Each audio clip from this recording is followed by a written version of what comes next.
السلام علیکم ورحمۃ اللہ تعالی وبرکاتہ۔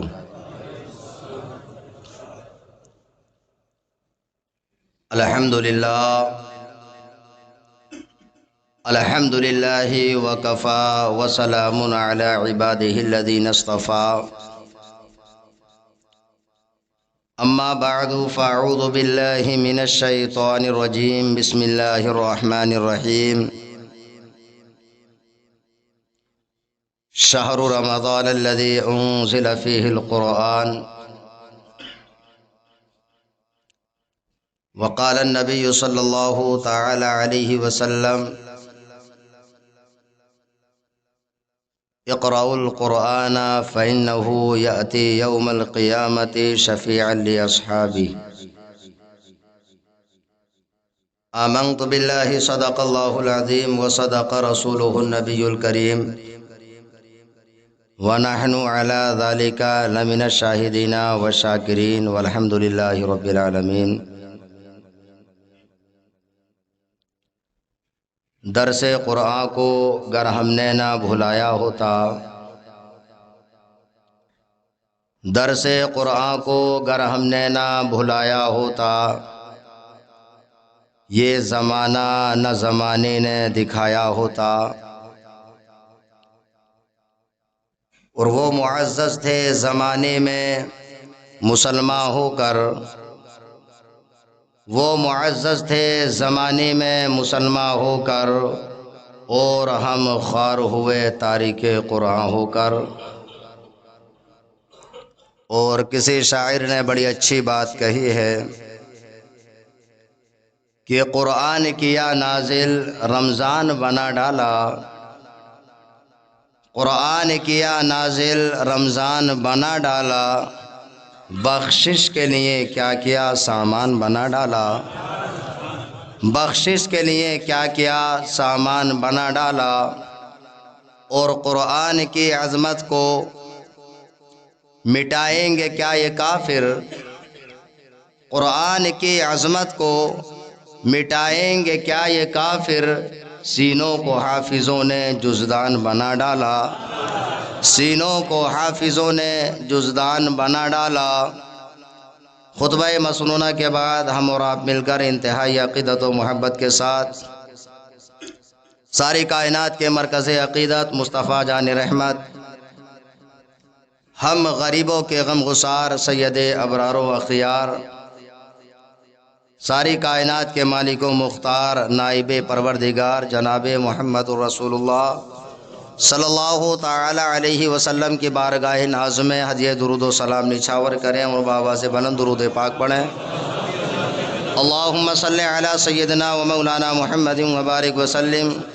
صلاۃ و سلاما علیک یا رسول اللہ صلی اللہ تعالی علیہ وسلم۔ قرآن اللہ رب العزت کی وہ مقدس کتاب ہے کہ جس کی مثل دنیا کی کوئی کتاب نہیں ہو سکتی۔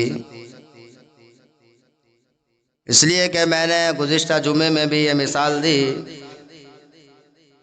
کہ اگر تمام کتابوں کو ملایا جائے تو ہر کتاب کے اندر ترمیم، تغیر و تبدل اور چینجنگ نظر آئے گی، لیکن قرآن یہ ایک ایسی کتاب ہے کہ اگر 1400 سال پہلے لکھا ہوا قرآن اٹھا کر کے پڑھا جائے اور آج کا چھپا ہوا قرآن پڑھا جائے تو آپ کو پورے قرآن میں ایک آیت یا ایک کلمہ یا ایک نقطہ تو دور کی بات ہے، آپ کو ایک زیر اور زبر کا فرق بھی نظر نہیں آئے گا۔ اور یہی قرآن کی سب سے بڑی حقانیت کی دلیل ہے۔ اللہ رب العزت نے قرآن مقدس میں ارشاد فرمایا: وَإِن كُنتُمْ فِي رَيْبٍ مِّمَّا نَزَّلْنَا عَلَىٰ عَبْدِنَا فَأْتُوا بِسُورَةٍ مِّن مِّثْلِهِ وَادْعُوا شُهَدَاءَكُم مِّن دُونِ اللَّهِ إِن كُنتُمْ صَادِقِينَ۔ اللہ رب العزت نے ارشاد فرمایا، کچھ لوگوں نے کہا کہ یہ قرآن اللہ کی کتاب نہیں ہے، نبی آخر الزمان صلی اللہ تعالی علیہ وسلم پر لوگوں نے طعنہ زنی کی اور کہنا شروع کیا کہ یہ ان کا خود ساختہ کلام ہے، اللہ کا کلام نہیں ہے۔ تو اللہ رب العزت نے ان کو چیلنج دیا، ارشاد فرمایا وَإِن كُنتُمْ فِي رَيْبٍ مِّمَّا نَزَّلْنَا عَلَىٰ عَبْدِنَا، اگر تمہیں شک ہے اس کتاب میں کہ جو ہم نے اپنے خاص بندے پر نازل کی، فَاتُوا بِسُورَةٍ مِّن مِّثْلِهِ، تو قرآن کی طرح پورا قرآن نہیں بلکہ کوئی ایک سورت ہی لے آؤ۔ اور آگے اللہ رب العزت نے ارشاد فرمایا وَادْعُوا شُهَدَاءَكُم مِّن دُونِ اللَّهِ إِن كُنتُمْ صَادِقِينَ، اور اللہ کے سوا اپنے تمام مددگاروں کو بلا لو اگر تم سچے ہو۔ قرآن کا یہ چیلنج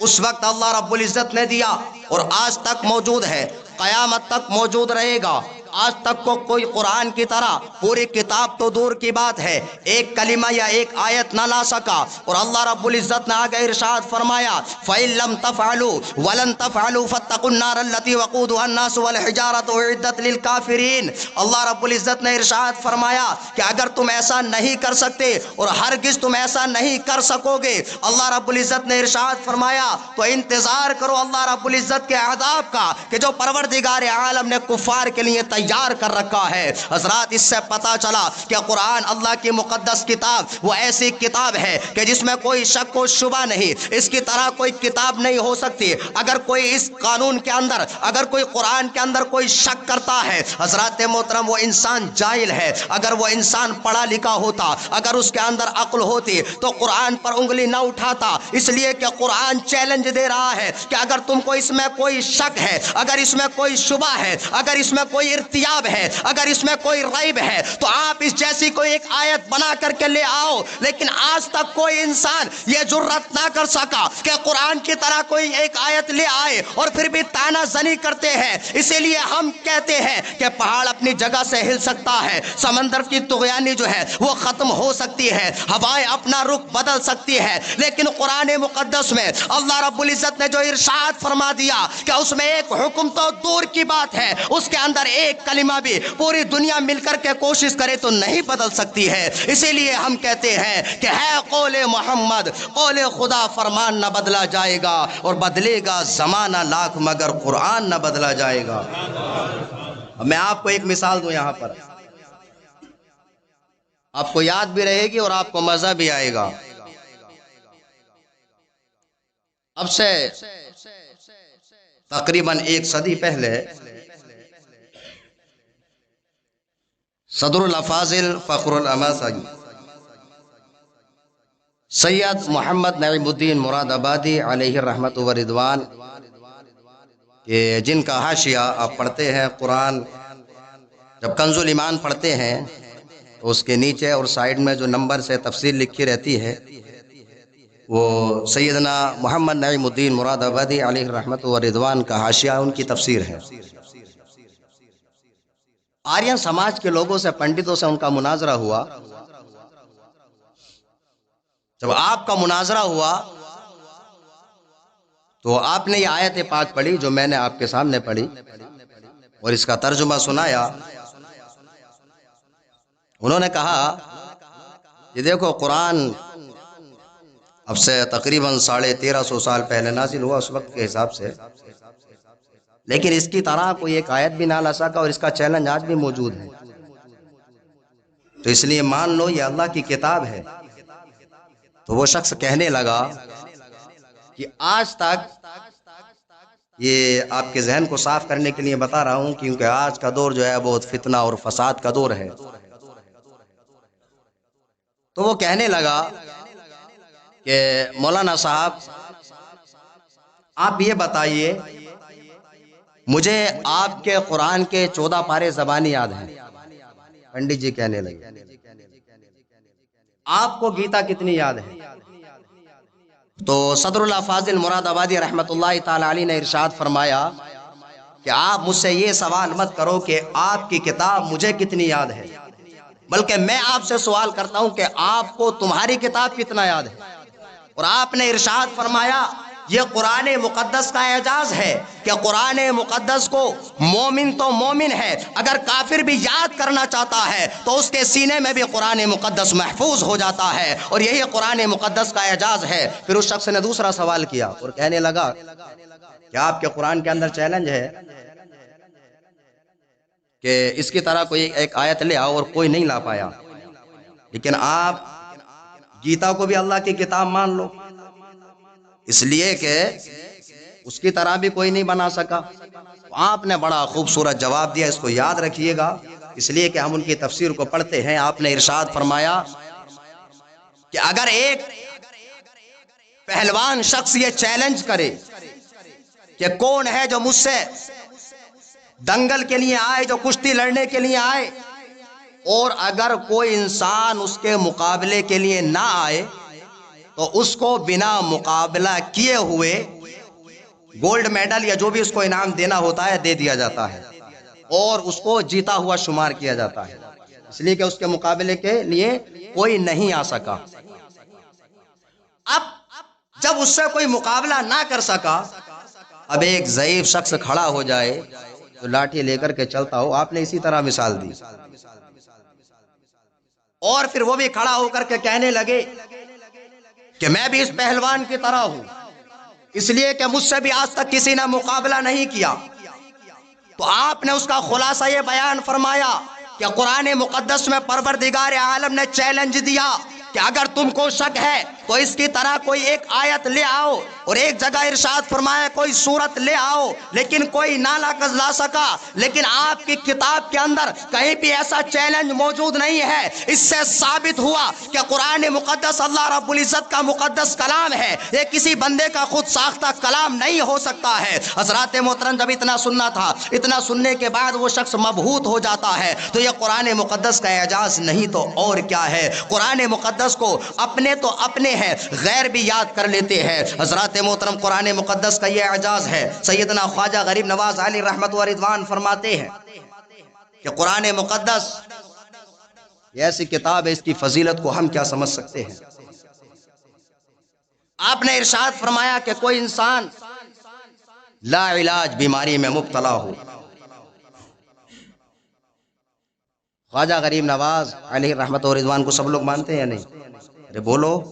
وظیفہ بتا رہا ہوں، یاد بھی ہو جائے گا آپ کو، اور بہت آسان ہے، قرآن کی فضیلت بھی ہے اور آپ کا فائدہ بھی ہے۔ آپ نے ارشاد فرمایا کہ اگر کوئی انسان لا علاج بیماری میں مبتلا ہو جائے، اور صاحب تفسیر بیضاوی علیہ رحمت و رضوان نے قرآن مقدس کی جو سب سے پہلے نمبر پر سورت آتی ہے، جو آپ پورے دن میں ہر رکعت میں جس کو تلاوت کرتے ہیں، سورہ فاتحہ، آپ نے اس کے 17 نام شمار کیے ہیں: فاتحۃ الکتاب، ام القرآن، ام الکتاب، سورۃ الاساس، اور اسی میں سے آپ نے سورۃ الفاتحہ، سورۃ الحمد، اور آپ نے اسی میں سے ایک نام گنوایا سورۃ الشفا، یعنی یہ سورت شفا دینے والی سورت ہے۔ تو خواجہ غریب نواز علی رحمت و رضوان فرماتے ہیں کہ اگر کوئی انسان لا علاج بیماری میں مبتلا ہو جائے تو وہ انسان فجر کی نماز میں حاضر ہو، وظیفہ بتا رہا ہوں سب کے لیے،